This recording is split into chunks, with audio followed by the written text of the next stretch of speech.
Badan Meteorologi, Klimatologi, dan Geofisika atau BMKG masih terus mewaspadai potensi gempa megatrust di zona Mentawai Siberut dan Selat Sunda. Dua wilayah tersebut lebih diwaspadai karena selama ratusan tahun dua zona yang berada di tengah Indonesia tersebut belum mengalami gempa lagi.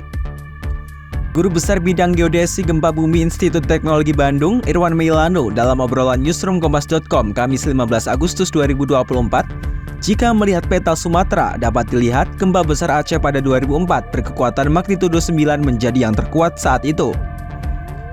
Disusul gempa Nias tahun 2005, kemudian gempa Padang, lalu gempa di bagian bawah Mentawai. Nah, yang bagian tengah kok enggak gitu. Bagian Mentawai sendiri enggak. Dan itu kemudian menimbulkan banyak diskusi di kalangan ahli dan juga pengambil kebijakan. Kenapa itu kemudian perlu menjadi perhatian? Karena paling tidak dalam catatan sejarah itu tahun 1797 itu pernah terjadi. 1833 itu pernah terjadi. Nah, terus kok sekarang enggak gitu ya. Harapannya sih memang enggak akan pernah terjadi kan ya. Harapannya ya udahlah, memang tidak berpotensi gempa dan tidak ada gempa di sana. Fenomena tersebut pun menimbulkan kecurigaan di kalangan ahli.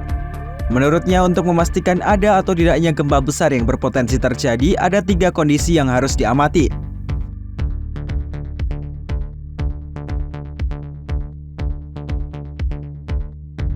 Menurut Irwan, potensi tersebut bisa dilihat dari data historis suatu wilayah. Menurutnya, jika daerah tersebut pernah terjadi gempa, kemungkinan besar di masa depan gempa tersebut akan terulang.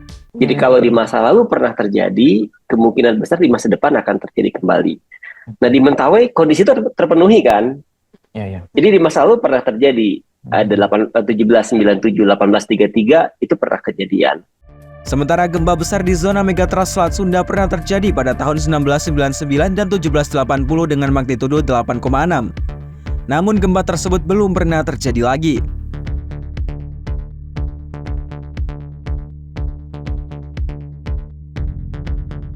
Kemudian kondisi kedua bisa dilihat dari aktivitas kegempaan yang sepi, padahal di zona kanan dan kiri wilayah tersebut kerap mengalami gempa. Saat ini kondisi tersebut seperti yang tengah dialami zona gempa megatrust Selat Sunda.